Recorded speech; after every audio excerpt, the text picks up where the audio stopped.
Mucho gusto. Para nosotros desde AMSE es un gusto estar el día de hoy con ustedes. Quiero presentarles básicamente a los integrantes del grupo de AMSE. Es un grupo de estudio de la Universidad del Quindío, de estudiantes interesados en todos los temas de farmacoresistencia y infectología en general. Hemos estado desde hace ya un tiempo reuniéndonos, buscando temas, charlando un poco sobre todas estas cosas y queremos el día de hoy pues participar y compartir con ustedes este espacio. Les agradecemos mucho por la asistencia, les agradecemos mucho por estar aquí y esperamos que esta charla sea de su agrado. Vamos entonces a hablar el día de hoy de rabia. Mi nombre es Billy Cristian Romero Escobar, soy estudiante de 11º semestre de la Universidad del Quindío del programa de Medicina y soy uno de los miembros fundadores del grupo de investigación AMSE.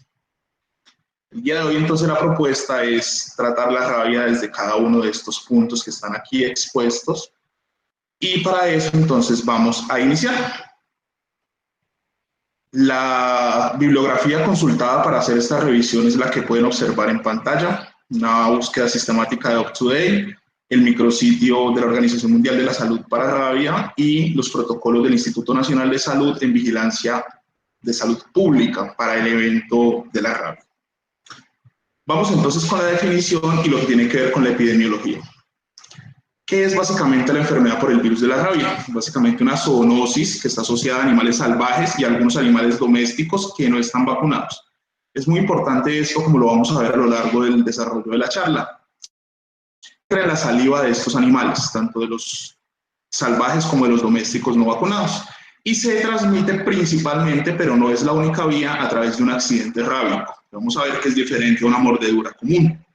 Produce un cuadro severo, que es la encefalitis viral, y que una vez se manifiestan los síntomas de la encefalitis viral suele ser mortal. Y ya que alcanza casi que el 100% de la mortalidad cuando está desarrollado el cuadro de la encefalopatía, pues es un evento de obligatoria notificación en salud pública por la importancia que tiene desde la mortalidad. Cuando hablamos de la epidemiología, entonces nos encontramos que tiene una distribución mundial con unas pequeñas excepciones en algunos lugares del mundo, que a pesar de haber una vacuna, existir una vacuna desde el año 1885, seguimos teniendo entre 60 y 65 mil muertes al año por esta causa, y que se dan sobre todo en los países en vías de desarrollo, siendo Asia y África los más afectados, los que entregan más o menos el 95% de los casos anuales, y con algo muy importante, y es que el 40% de los pacientes son niños menores de 15 años. Y esto tiene que ver en que en muchos de estos países la vacunación no es fuerte, la vacunación a las mascotas no es fuerte, y no hay unos sistemas de salud que permitan el acceso a una vacuna o a una terapia de inmunoglobulinas, como lo vamos a ver luego. Entonces, los niños juegan con las mascotas no están vacunadas y pueden tener estos accidentes y morir. En los países desarrollados está más asociado a animales salvajes, siendo los murciélagos, sobre todo en Estados Unidos, y se ha reducido mucho la incidencia entre mascotas en estos países, pues porque los programas de vacunación para las mascotas son amplios en estos lugares, entonces se ha disminuido la rabia en las mascotas. En cuanto a Colombia, ¿qué tenemos? Tenemos que durante los años 80 y 90 hubo digamos que una disminución fuerte de la parte de los casos que se estaban presentando porque se implementaron medidas importantes en vacunación, sobre todo vacunación de mascotas, pero a partir del año 95 hubo de nuevo un repunte, teniendo 32 casos registrados entre el 2000 y el 2016. Esto es muy importante porque todos estos casos fueron mortales, entonces se hace una vigilancia intensiva sobre los casos, sobre las mascotas o los animales que estuvieron involucrados y sobre las personas que fueron contactos de estos animales y de las personas que fallecieron. Allí están los departamentos donde se pudieron ver los casos que se presentaron y recientemente, que el último protocolo del Instituto Nacional de Salud data del año 2016, recientemente entre el año 2016 y 2017 hubo 2 fallecimientos en el país por este evento en salud pública. Hace poco, hace unos 20 días más o menos, en la semana epidemiológica número 15 del año 2020, se presentó una alerta por esta entidad en salud. Básicamente, unas mascotas de unas fincas en el departamento del Magdalena presentaron signos de rabia. Mordió a uno de los empleados de la finca, al empleado se le hizo pues el manejo que corresponde, se hizo el seguimiento y la vigilancia y se encontró con que estas mascotas eran positivas para rabia. Entonces se trazó toda la parte epidemiológica, se hizo todo el seguimiento activo que se hace en estos casos para evitar un brote de esto. Es importante, no es algo lejano, de pronto no es lo más común que suceda, pero siempre debemos tener en cuenta este tipo de entidad cuando hablamos de mordeduras. Y algo importante aquí es que esta charla está orientada sobre todo a que reconozcamos a través de sospecha clínica y que tengamos en la mente que esto es posible, que esto existe y que en algún momento lo podemos identificar, porque como vamos a ver, las profilaxis son las que cuentan sobre todo para disminuir la mortalidad en este tipo de situación. Cuando se desarrolla la encefalitis, ya la mortalidad es prácticamente del 100%. Entonces, la alta sospecha es muy importante en estos casos. Hablemos un poquito sobre el virus. Sobre el virus, ¿qué podemos decir? Básicamente es un lisavirus que se encuentra, que tiene una configuración de ARN monocatenario y que tiene un gran tropismo hacia las células del sistema nervioso. Es muy amante de las células del sistema nervioso. Entonces, por eso explica su fisiopatología, que ahora la vamos a hablar. Tiene forma de bala, cultura de lipoproteínas, y en Colombia básicamente circulan, digamos que la rabia tiene varios primos o son toda una familia que son las variantes de él, entonces circulan diferentes variantes en el territorio nacional. Como lo pueden ver, algunas están asociadas a perros y zorros, otras a murciélagos hematófagos, otras a zorrillos y otras a murciélagos insectívoros. Dependiendo de estas, pues es importante el seguimiento epidemiológico porque nos va a dar la sospecha clínica cuando tiene contacto con uno de estos animales. Como pueden observar, ahí está la estructura del virus, básicamente. Bien, es importante definir qué es un accidente rábico, y es que un accidente rábico no es cualquier mordedura. Resulta de que cuando yo estoy molestando al gatico o al perrito, y él me muerde, probablemente y lo más seguro, si es mi mascota, está vacunado, eso no sea un accidente rábico. Hay una mordedura que es provocada, yo lo estoy molestando y él seguramente está vacunado. Pero en ese caso no vamos a tener riesgo de transmisión de rabia. Sin embargo, ¿cuándo hay riesgo de transmisión de rabia? Pues con los animales salvajes, como lo vamos a ver ahora, son los zorros, los zorrillos, los mapaches, los murciélagos, los perros y los gatos, en general caninos, lobos también lo pueden transmitir, algunos roedores, sobre todo pequeños, pero es raro que suceda. Entonces, todos estos animales que son salvajes deben de considerarse como potenciales transmisores de la rabia. Las mascotas, como ya lo dijimos dentro de la epidemiología, es muy importante la vacunación de ellas. Los animales que tienen rabia suelen cambiar sus comportamientos, entonces se suelen comportar diferente. Si son de hábitos nocturnos, empiezan a salir en el día, muestran, digamos que hacen afrentas a los seres humanos, dejan de tenerles miedo, tienen abundante salivación, tienen un comportamiento agresivo de entrada. Todas estas son señales que nos pueden indicar que un animal está contagiado con el virus de la rabia. Siempre, para estos casos, hay que hacer vigilancia del animal. Si es una mascota o si es un animal al que se le puede hacer el seguimiento, realizar la captura del animal para hacer una eutanasia y una autopsia y buscar en los tejidos si estaba o no contagiado. Cada vez que no se pueda hacer esto, que no se le pueda dar vigilancia al animal o que no se pueda capturar para hacer autopsia, se debe tratar, cuando no se identifica el animal o el animal se fugó o cualquier otra causa, se debe tratar como si fuese un accidente rábico y aplicar los protocolos de los que vamos a hablar. Y estos protocolos idealmente se deben aplicar en los 10 primeros días posteriores a la exposición. Muy importante. ¿Cómo se da el contagio? ¿Cuáles son los factores de riesgo entonces para el virus de la rabia? El contagio básicamente se da por contacto con saliva de animales que tengan la infección. ¿Y cuáles son esos animales? Los perros, los gatos, los murciélagos, los mapaches, los zorros, los zorrillos. Algunos roedores pequeños se ha visto que tienen la infección, aunque es muy raro. Algunos roedores más grandes, como los chigüiros, también se ha encontrado en ellos, pero son raro que esto suceda. Y hay otras formas de transmisión que son menos comunes, que son los aerosoles. Aerosoles en cuevas un poco más comunes o en laboratorios muy poco comunes. Hay cuevas que están atestadas, llenas de murciélagos, entonces los aerosoles que se generan allí, pues las personas pueden entrar en contacto con ellos cuando entran a explorar estas cuevas y a través de este medio adquirir el virus, o cuando procesan muestras en un laboratorio.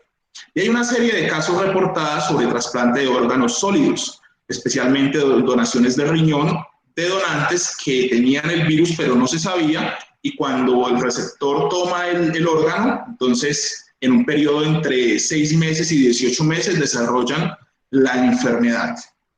De esto, la más importante, la más común, la más en contacto con la saliva de los animales que tengan la infección. De esto, que es muy importante, entre más cercano al sistema nervioso central sea la mordedura o el contacto con el animal, también puede ser un arañazo de un animal, siempre y cuando haya contacto con la saliva. Entre más cerca se encuentra el sistema nervioso central, más rápido se puede desarrollar el cuadro clínico, porque como vamos a ver en la fisiopatología, de eso depende el éxito del virus. Algo importante es que con los murciélagos muchas veces hay contactos que son mínimos o que las personas pueden estar muy seguras si el murciélago me tocó, no me tocó, o me rozó o me mordió, o en sitios donde hay muchos murciélagos puede suceder que durante la noche ingresan al sitio de habitación de las personas y las personas no sepan si las mordió o no las mordió, y muchas de esas mordeduras son muy pequeñas, entonces puede presentarse que no se sabe bien cómo fue la situación. En esos casos, cualquier contacto que no se sepa, que no esté claro que no fue un contacto lejano con el murciélago, hay que considerarlo como un accidente rábico y se debe proceder como tal.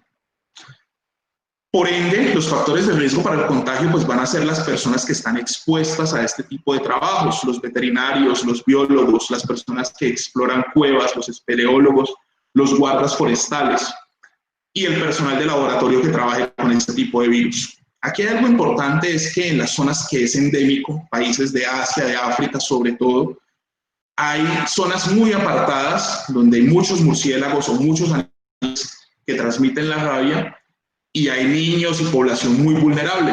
En esos casos, esta población también es población de riesgo para adquirir el virus, y se recomienda, como vamos a ver ahora, una profilaxis previa para ellos, porque va a ser difícil una atención adecuada en caso de que estén expuestos en contacto directo con el virus. Como les decía, la mayoría de los casos en niños son en niños menores de 15 años, pues porque son los que juegan con los animales, entonces es un punto a tener en cuenta aquí. Si hablamos de la fisiopatología, entonces es importante recordar lo que hablábamos con las características, y es que al virus le gustan las células del sistema nervioso central. Como esto es así, una vez la persona está en contacto con la saliva del animal a través de una mucosa o a través de una herida, esto es importante, es decir, el virus no se transmite a través de la piel sana, tiene que haber algún tipo de solución de continuidad, algún tipo de herida para que haya transmisión. Una vez se da este proceso, entonces el virus ingresa y se empieza a replicar en las células musculares. Esa replicación de las células musculares tiene como objetivo utilizar luego que se ha replicado el transporte de los nervios periféricos para desplazarse hasta las raíces sensitivas del sistema nervioso central. Allí en los ganglios sigue haciendo replicación, una vez llega al sistema nervioso central, a la médula espinal, y empieza a ascender hacia el encéfalo. La velocidad es de entre 50 y 100 milímetros por día que puede hacer este proceso. Por eso el periodo de incubación del virus es tan, digamos que tan abierto. La gran mayoría de los casos se presentan en el primer mes o los primeros 2 meses después del contacto, pero han habido casos hasta de 18 meses después del contacto donde se viene a desarrollar la patología, hasta 1 año después del contacto. Una vez el virus llega hasta el sistema nervioso central, específicamente hasta el entorno, a través de las eferencias, entonces sale, toma otra vez los nervios, pero ahora ya todo el componente motor, y puede encontrarse también en las glándulas salivales. Un esquema de esto es lo que podemos observar aquí. Entonces se puede dar la mordedura, la inhalación, como ya dijimos, el trasplante o la inoculación. En el músculo estriado se produce entonces la replicación, se va a través de los nervios periféricos hasta el sistema nervioso central, asciende hasta el cerebro, y en todo este trayecto encontramos lo que sería la fase prodrómica. Cuando veamos la clínica vamos a ver cuáles son los síntomas de la fase prodrómica. Pero una vez está en el cerebro ya, entonces a través de las eferencias se puede encontrar en la piel, en las glándulas salivales, en la retina y en la córnea, y ahí ya lo consideramos dentro de la fase neurológica. ¿Cómo va a ser el cuadro clínico entonces? El cuadro clínico va a ser una fase prodrómica que se da más o menos 8 o 10 días después de la mordedura, que se caracteriza por dolor y parestesia en el sitio de la mordedura. Ustedes pueden observar esa mordedura, es una mordedura que tiene eritema alrededor y que los pacientes refieren que les pica o les quema o les arde o tienen una sensación eléctrica. Cualquiera de esas cosas que nos sugieran que hay parestesia es clave para hacer la sospecha clínica. Una mordedura que yo puedo identificar que el paciente me refiere a una parestesia debe ponerme en alerta de que puede ser un accidente rábico y no solo una mordedura normal. Aparte de eso, tendremos síntomas inespecíficos, como la cefalea, la fiebre, el malestar general, y esto va a durar más o menos 3-4 días. Una vez se presenta esta fase prodrómica, entonces progresan las formas de la encefalitis. Puede ser la rabia encefálica, que también la llaman rabia furiosa, o la rabia paralítica, que también se le llama rabia tonta. La rabia furiosa es la más común de las manifestaciones cuando tenemos ya un cuadro de encefalitis instalado. Y sobre esta rabia encefálica, al inicio no se va a diferenciar de una encefalitis. Entonces los pacientes van a tener cambios en el comportamiento, agitación, van a estar bastante confundidos, van a haber alucinaciones, trastornos del sueño, bastante inquietud. Y más o menos a los 3-4 días de estarse desarrollando esta fase va a aparecer algo que es característico, pero que tampoco está en todos los casos, que es la hidrofobia y la cialorrea. Los pacientes van a tener una gran aversión al agua y muchas veces solamente al escuchar la palabra agua ya hacen unos espasmos laríngeos y faríngeos potentes que evitan que el paciente pueda deglutir agua y que generan una cialorrea concomitante. Esta, digamos que así como la mordedura con parestesia son claves para la sospecha clínica, esta característica de esta encefalitis es clave para la sospecha en este estadio. Cuando tenemos un cuadro inespecífico de encefalitis o que nos sugiere encefalitis con hidrofobia y cialorrea, debemos pensar en una fase encefálica de la rabia. Una vez aparece la hidrofobia y la cialorrea, entonces vamos a tener alteraciones de los pares craneales, sobre todo los que dependen del tallo encefálico, disfagia, pueden haber cuadros de priapismo y el paciente va evolucionando hacia un coma porque todas las uniones neuromusculares en las junturas de la acetilcolina empiezan a ser invadidas por el virus, entonces se empieza a presentar una disfunción del sistema nervioso que lo lleva hasta un coma y la muerte sobreviene asociada a una afectación del tallo cerebral, específicamente de los centros de la respiración que se encuentran allí. Viene en promedio entre la primera y la segunda semana después del inicio de los síntomas. La otra forma de manifestación en la fase encefálica es que se presente como una rabia paralítica. La rabia paralítica no se parece entonces a esta rabia furiosa que acabamos de hablar, sino que se parece más a otros síndromes que ahora discutiremos en los diagnósticos diferenciales.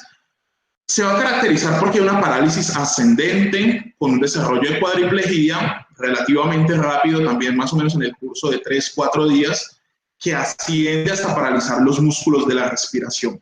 Y los pacientes suelen fallecer por una falla ventilatoria asociada a esta parálisis de los músculos de la respiración. En este cuadro es importante destacar que la mayoría de las veces es raro que se presente hidrofobia o cialorrea. La hidrofobia y la cialorrea no son comunes en este tipo de manifestación. Entonces, cosas grandes que debemos recordar. Las mordeduras que tengan parestesias me deben de hacer sospechar. Y no toda rabia me va a presentar hidrofobia y cialorrea, si bien es bastante común y cuando se presenta es de alta, muy alta sospecha clínica. Ahí está básicamente un esquema que nos muestra cada una de las fases de la enfermedad, desde que se da el periodo de incubación hasta los prodromos y las fases de la encefalitis, sea paralítica o tonta, o sea furiosa o encefálica, muriendo la mayoría de los pacientes entre la primera y la segunda del inicio del cuadro clínico. ¿Cómo hacemos el diagnóstico entonces en estos pacientes? El diagnóstico requiere una alta sospecha clínica, como ya hemos hablado, requiere de que el médico haya podido valorar si es una simple mordedura o si aparte de esa mordedura en realidad es un accidente rábico, como ya lo dijimos, las condiciones del animal, si estaba vacunado o no, si se le pudo hacer seguimiento, si se pudo hacer observación del animal, si se sacrificó y las pruebas fueron positivas o negativas, si la persona tenía un estado de inmunidad previo, había hecho una profilaxis preexposición, como lo vamos a ver ahora.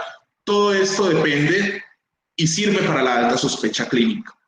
La alta sospecha clínica con la mordedura es muy, muy importante. Si yo abordo a un paciente en el momento en el que tiene la mordedura con las parestesias, es probable que con un protocolo inmediato de profilaxis post-exposición podamos tener un mejor resultado y evitar que el paciente desarrolle un cuadro encefálico. Entonces es muy importante la sospecha clínica. Como el virus llega hasta el sistema nervioso central, hasta el encéfalo y después con las eferencias vuelve hacia todo el cuerpo, entonces puedo encontrarlo en la piel. Se suelen hacer biopsias de piel de la nuca, quitando todas las capas para buscar anticuerpos fluorescentes allí. Y se pueden hacer reacciones en cadena de la polimerasa del líquido cefalorraquídeo, del tejido también, por ejemplo, de la piel de la nuca, de la saliva, porque a través de las glándulas salivales también va a estar, y se pueden tomar improntas de la córnea también para hacer el mismo procedimiento. Es importante destacar que a pesar de que los pacientes tienen en saliva el virus, no se ha documentado hasta ahora ninguna saliva de un paciente a alguno de sus cuidadores o algún personal de salud. Es algo que se asume que podría suceder y se toman las precauciones, pero hasta ahora en la literatura no se ha registrado una transmisión humana-humana en ese sentido. Se pueden buscar también anticuerpos en sangre para el virus y las imágenes cerebrales y de cráneo deben de evitarse el tacto y la resonancia magnética porque pues al ser una encefalitis viral son supremamente inespecíficas y no nos van a aportar mucho desde el punto de vista de diagnóstico. Una vez los pacientes fallecen, se pueden hacer estudios de tejido cerebral en donde lo que vamos a tener, como lo pueden observar aquí, son inclusiones celulares intracitoplasmáticas eosinofílicas que se conocen como los cuerpos de Negri. Los cuerpos de Negri se encuentran sobre todo en regiones del hipocampo cerebral y en estas zonas pues, se buscan en los tejidos cerebrales del paciente en la autopsia y cuando hay cuerpos de Negri asociados al pánico, pues el diagnóstico está supremamente claro y se considera que este tipo de hallazgo histológico es patognomónico para esta entidad de salud. Es importante tener en cuenta los diagnósticos diferenciales. Uno de los grandes compañeros de todos los cuadros neurológicos es el tétano. Ahí podemos ver el opistótono clásico del tétano y cómo se presentan contracciones importantes de los músculos también en la pueden haber cuadros que nos sugieran tétano, que nos sugieran rabia, entonces es algo que hay que tener en cuenta siempre. Aparte de eso, como lo decíamos ahora, la alta sospecha clínica nos llevará a que si hubo contacto con algún animal, pensemos entonces en un cuadro clínico tipo rabia, pero que si no lo ha habido y estamos ante unas manifestaciones similares a estas, siempre debemos pensar en otros virus como el virus del herpes simple o alguna encefalopatía asociada a VIH, en encefalopatías tóxicas, en desórdenes electrolíticos, en el consumo de drogas, en infecciones bacterianas, en malformaciones arteriovenosas o accidentes cerebrovasculares muy específicos, en infecciones parasitarias. En las manifestaciones paralíticas, en la manifestación de la encefalitis paralítica, es importante tener en cuenta las parálisis flácidas. Entonces, ahí podemos hablar del síndrome de Guillain-Barré o de cualquier tipo de mielitis transversa que se nos presenta en estos casos.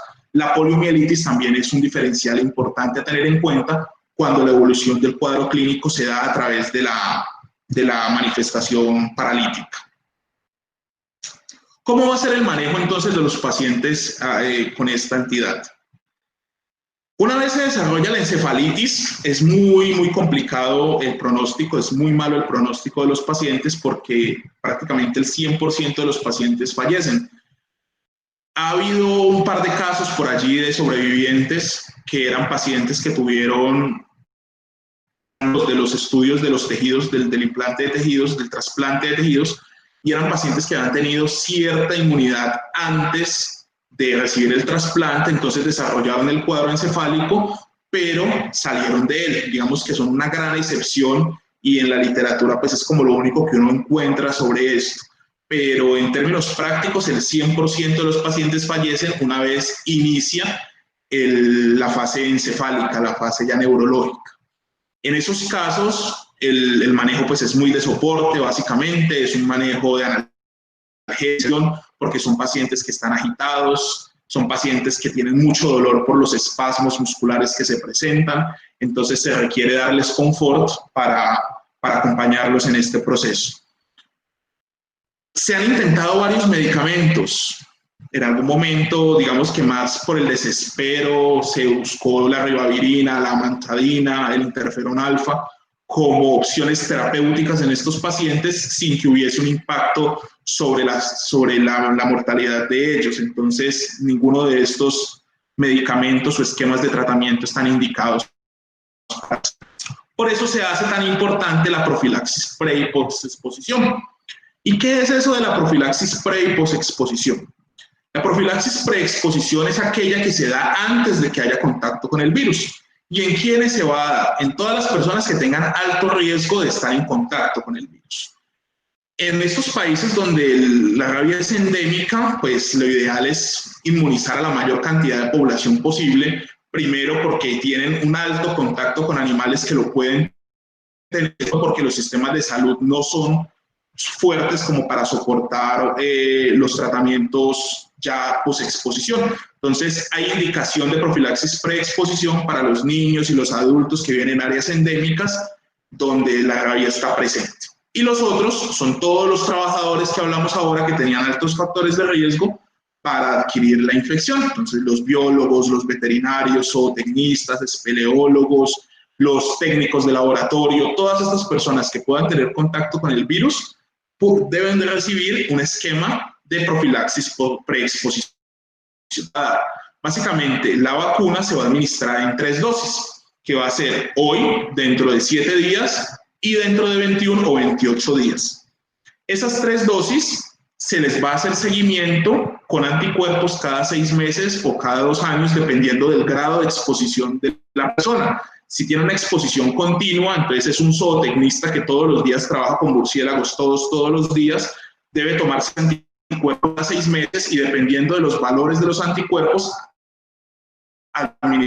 es una persona que tiene exposición frecuente, por ejemplo, un biólogo que va cada 3 meses a cuevas con murciélagos a hacer exploración y toma de muestras, pero no es continua, sino cada tanto.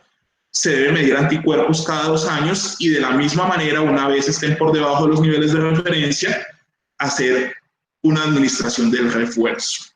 Esto es muy importante, la profilaxis preexposición en la población que tiene alto riesgo. Sobre la profilaxis post-exposición, que una vez hubo contacto, hubo un accidente rábico y fue identificado el accidente rábico, se debe proceder de manera inmediata. Y aquí hay varias cosas que es bueno aclarar. La primera es que es muy importante que el médico, en ayuda con la autoridad de salud, identifique si el accidente sí es rábico o no. Eso es lo más importante. Porque aquí ya estamos hablando de inmunoglobulinas y las inmunoglobulinas pues no son inocuas, tienen también los efectos adversos importantes y se deben hacer pruebas de sensibilidad a estas cosas, entonces se debe optimizar el recurso y disminuir, hacer la compensación pues del costo-beneficio para hacer la administración de este tipo de terapia. Una vez se identificó que de verdad es un accidente rábico, que el paciente sí estuvo expuesto a los fluidos por una herida, por una solución de continuidad del animal, entonces se procede con el esquema. ¿Qué se va a hacer en todos los casos? Muy buen manejo de la herida. Se recomienda un manejo de la herida de la herida por no menos de minutos, aplicando abundante jabón y abundante agua y dejando el jabón más o menos 5 minutos allí que haga efecto y después lavando con abundante agua al menos durante 3 veces. Esto es importante. Se puede utilizar también una jeringa sin aguja si, por ejemplo, la mordedura es profunda, por ejemplo, de los colmillos afilados de un gato, o de un murciélago. Se puede utilizar una jeringa tratando de explorar y de limpiar lo más la herida. No suturar la herida. Siempre nos dicen que esas heridas contaminadas no se deben suturar, pero aquí hay algo pues, que además de la situación nos dice que no suturemos, y es que si yo suturo y hay todavía partes del virus allí en la piel, entonces yo con la misma aguja lo puedo introducir y hacer de que él llegue hacia los nervios periféricos y ayudarle a que se vaya mucho más rápido a través del sistema nervioso. Entonces se evita al máximo hacer suturas. La recomendación que dan con los criterios de la OMS es que si la herida es supremamente grande y se tiene que suturar, sirve suturar en las zonas donde fue la mordedura específicamente, sino en los bordes alrededor, evitando pues eso, pero la indicación principal es no suturar. Y el manejo con la inmunoglobulina y con la vacunación. Digamos que estas dos son los grandes puntos de la profilaxis post-exposición. Y vamos a tener dos escenarios: un escenario donde el paciente ya fue vacunado y un escenario donde el paciente no ha sido vacunado. ¿A quiénes le vamos a administrar inmunoglobulina antirrábica? Inmediatamente o en los primeros 7 días del evento, a todos los pacientes que no están vacunados, que no han sido vacunados previamente. Hay dos tipos de inmunoglobulina, una que es equina y una que es humana. Esta dosis es la dosis de la inmunoglobulina humana, la de la equina son 40 unidades por kilo.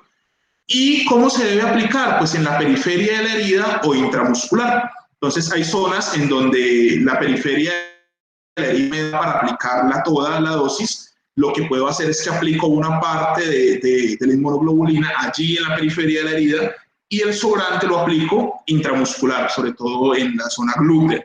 Y esta sería la administración de la inmunoglobulina. Los pacientes vacunados no requieren administración de inmunoglobulina antirrábica cuando han tenido todo su esquema de vacunación y son juiciosos con esta vacunación. Sin embargo, si ha faltado alguna de las dosis o ha pasado mucho tiempo o los están bajos, el médico puede considerar entonces administrar la inmunoglobulina antirrábica. ¿A quiénes se les va a hacer vacunación? Pues básicamente a todos los pacientes. A los que no fueron vacunados, como no están vacunados, se les va a hacer un esquema rápido de vacunación antirrábica. ¿Y eso en qué consiste? En que se va a dar una vacuna hoy, otra dentro de 3 días, otra dentro de 7 días y otra a los 14 días. Si tienen condiciones de inmunosupresión, entonces se va a aplicar una 5ª dosis en el día 28. La rabia es de esas únicas vacunas que se administra en días. Entonces es importante tener en cuenta eso, que son días y no son semanas ni meses acostumbrados con las otras vacunas.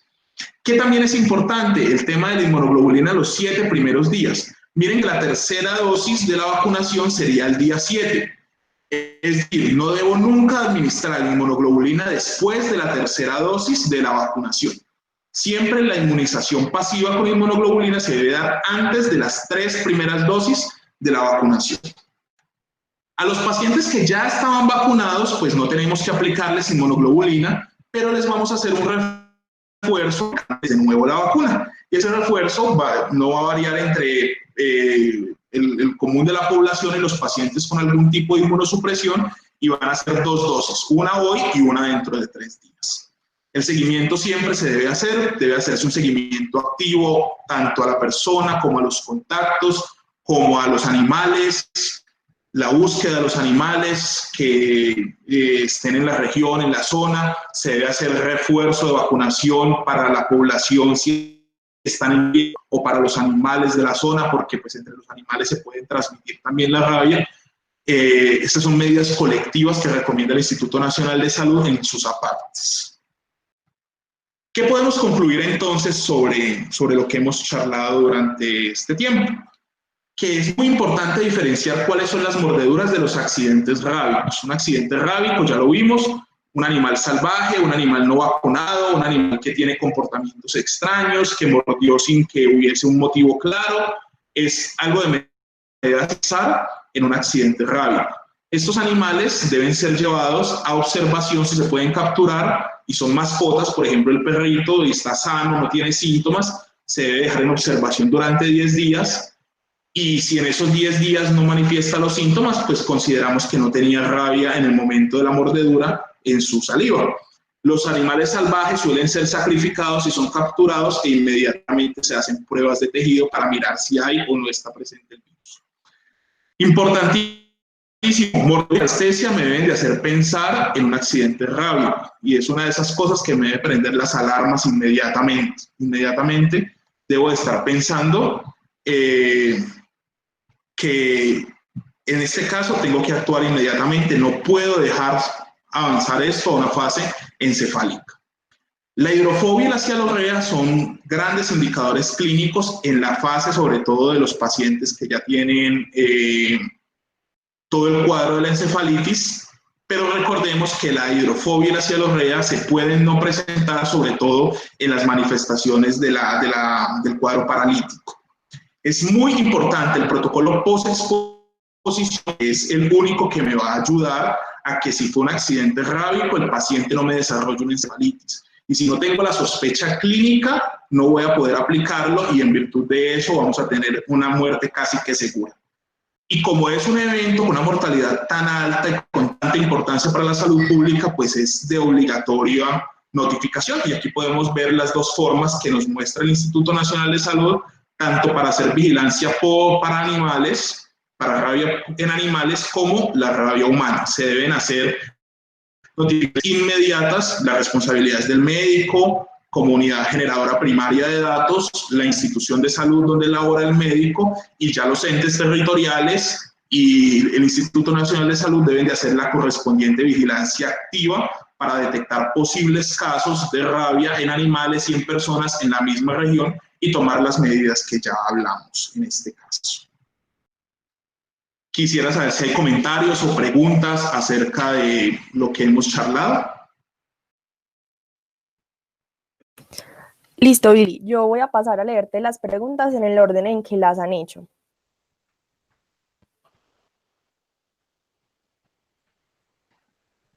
Listo. Entonces, la primera pregunta que te hacen es que cuando tú hablaste de la mortalidad en la rabia encefálica, te pregunta entonces Ana Isabel Osorio que en esos casos de los pacientes que sobrevivieron, que si se presentó algún tipo de secuela. No conozco sobre el tema, no conozco algún tipo de secuela sobre el tema. La información era, la información que referencié era limitada en términos de eso y es información de casos que sucedieron más o menos a finales de los años 80. No conozco si hubo secuelas posteriores a la exposición.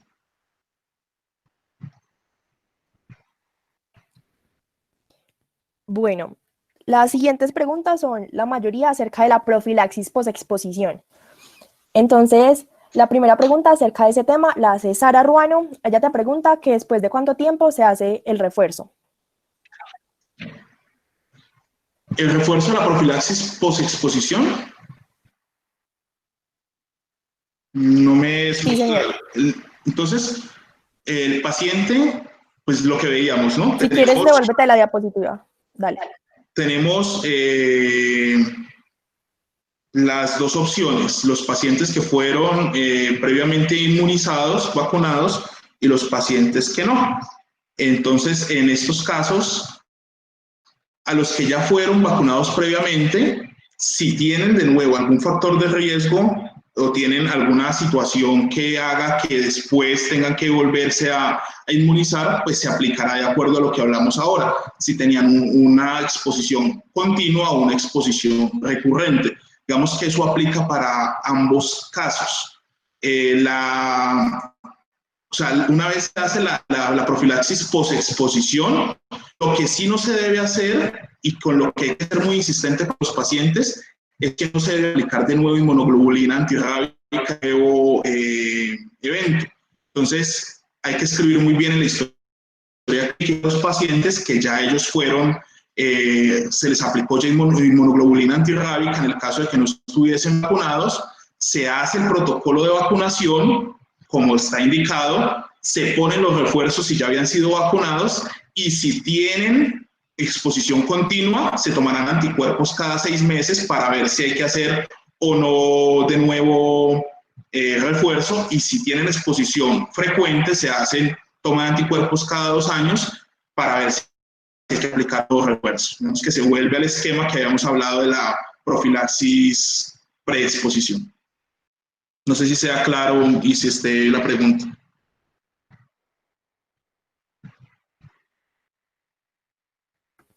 Listo. Bueno, voy a leerte entonces la siguiente pregunta.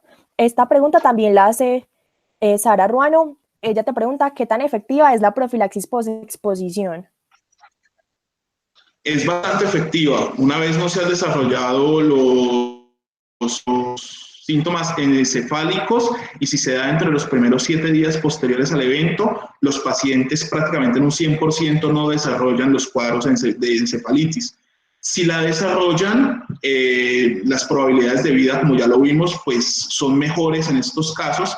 Sin embargo, hay que tener en cuenta que mordeduras en la cara, mordeduras en el cuello, mordeduras en el tórax, donde haya un gran inóculo, donde, por ejemplo, la cara que no tiene pues una cobertura de tela ni nada, la mordedura fue amplia, se notó saliva y la cara está tan cerca pues del tronco encefálico, en esos casos, digamos que el periodo de incubación puede ser mucho más rápido y en esos casos sí la profilaxis posexposición podría no evitar el desarrollo de la encefalitis, pero en general los pacientes, una vez no han manifestado los síntomas, la profilaxis posexposición previene el desarrollo de encefalitis.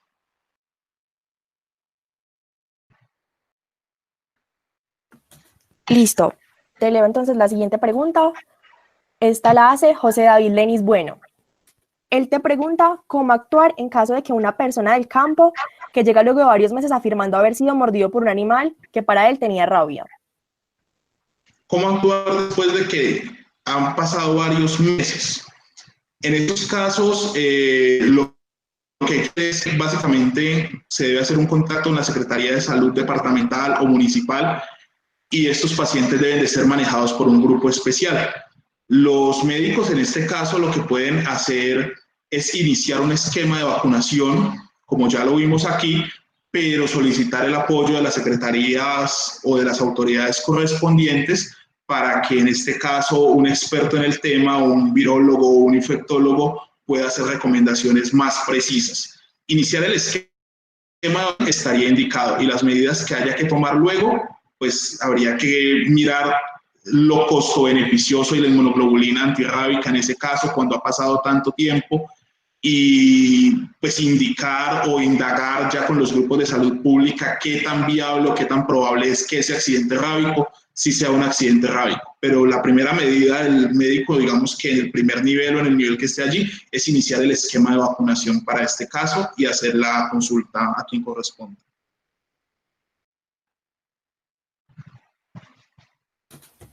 Listo.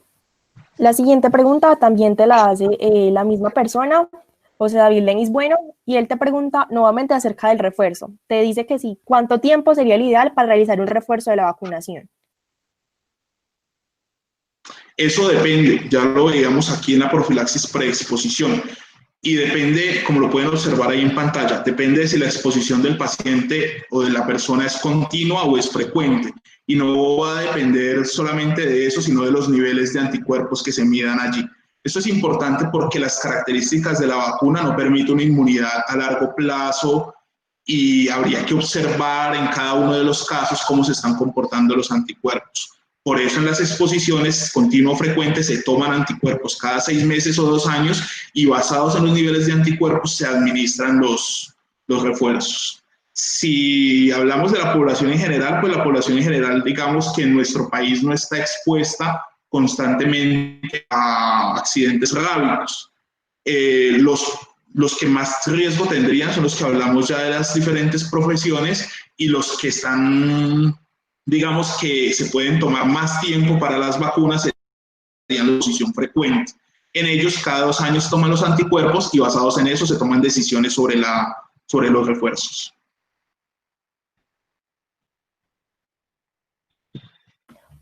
Listo. La siguiente pregunta la hace Sara Ruano y te dice que si puedes compartirle como la bibliografía que tienes acerca de este tema. Sí, claro, por supuesto que sí, con todo gusto. Para Sara Ruano, si quieres, al final, en la diapositiva de gracias, están nuestras redes. Si te queda fácil de pronto escribirnos para nosotros enviarte ahí por ese medio la bibliografía.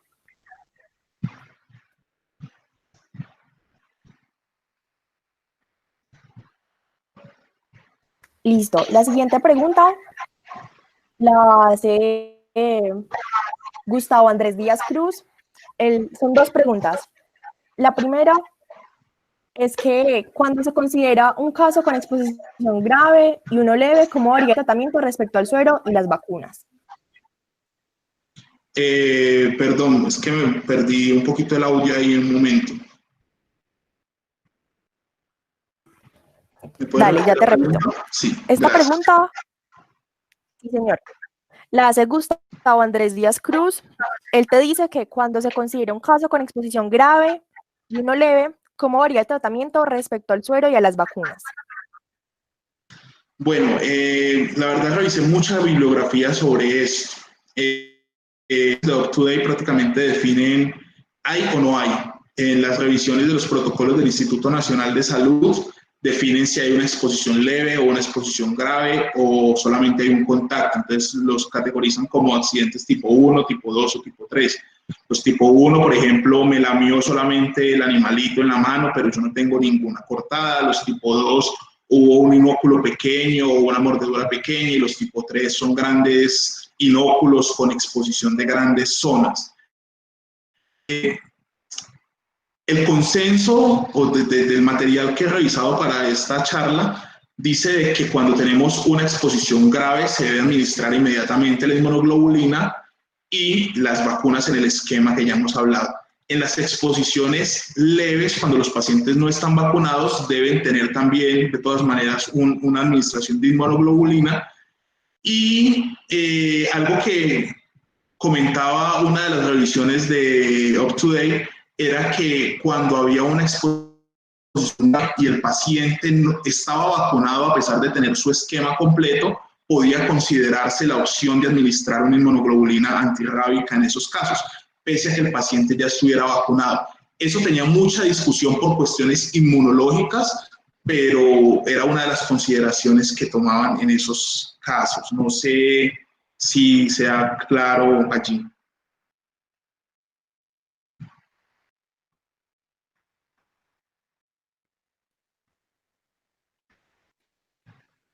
Bueno, esta misma persona te hace otra pregunta. Él te dice que si en caso de que a la persona lo muerde un perro, ¿qué antibiótico se debe dar, cuál se puede dar y cuál es el principal agente que se debe cubrir? Bueno, básicamente sí, puede haber coinfección pues por la mordedura puede haber una infección concomitante y básicamente gérmenes como el estafilococo aureus y la pasteurela. Puede ser la pasteurela multósida o la pasteurela canis, son como las más frecuentes en estos casos. La mayoría de las veces para estos casos, cuando uno encuentra bibliografía, encuentra de que un antibiótico recomendado es el esquema de amoxiclav, amoxicilina ácido clavulánico. Es un esquema que se puede manejar en este tipo de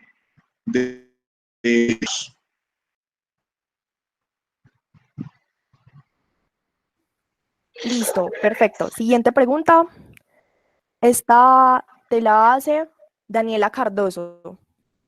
Ella te pregunta, en caso de que el accidente rábico se dé en una embarazada, ¿qué riesgo representa para el feto? Bueno, como la vacuna no entrega una inmunidad a largo plazo, quiere decir que no es una vacuna viva, es una vacuna muerta. En virtud de eso, el riesgo para las embarazadas, o sea, en este momento no hay evidencia que haya un riesgo para las embarazadas o para el feto en estos casos. Entonces, si la embarazada estuvo expuesta y necesita una profilaxis, se puede administrar. No hay ninguna evidencia en la literatura que diga de que no se puede hacer o que hay prejuicio para el feto.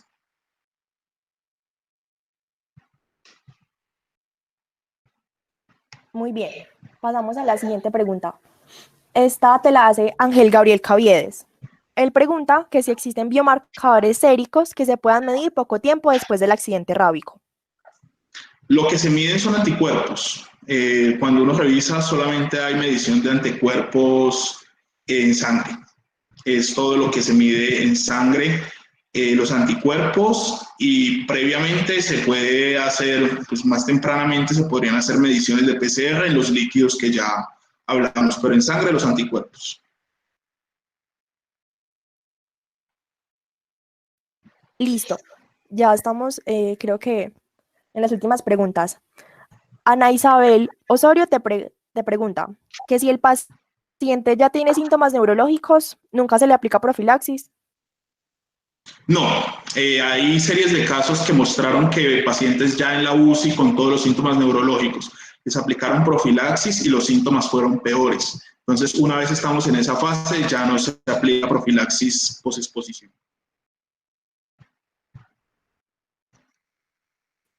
Listo, pasamos ya a la última pregunta que veo por ahora en el chat. También la hace Ana Isabel Osorio. Ella te pregunta cuáles son los niveles de anticuerpos recomendados. Niveles de anticuerpos recomendados, te cuento de me corchas con esa pregunta. No sé cuáles son los niveles de anticuerpos recomendados. Eso, como todos sabemos, muchas veces los niveles de anticuerpos varían de acuerdo al laboratorio y a las técnicas que se hacen. Entonces, lo que se recomienda es lo que hablábamos ahorita. Si se tiene una exposición continua o una exposición frecuente, hacer las medidas de los anticuerpos. Y para los valores de referencia, cuando estén por debajo de esos valores, aplicar el refuerzo. Específicamente el número no se hace en este momento.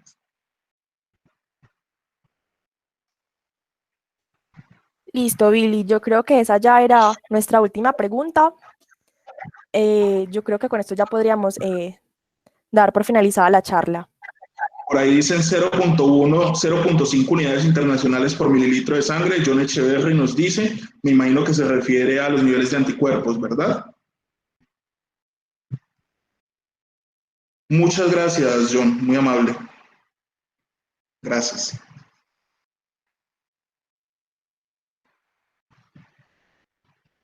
Listo.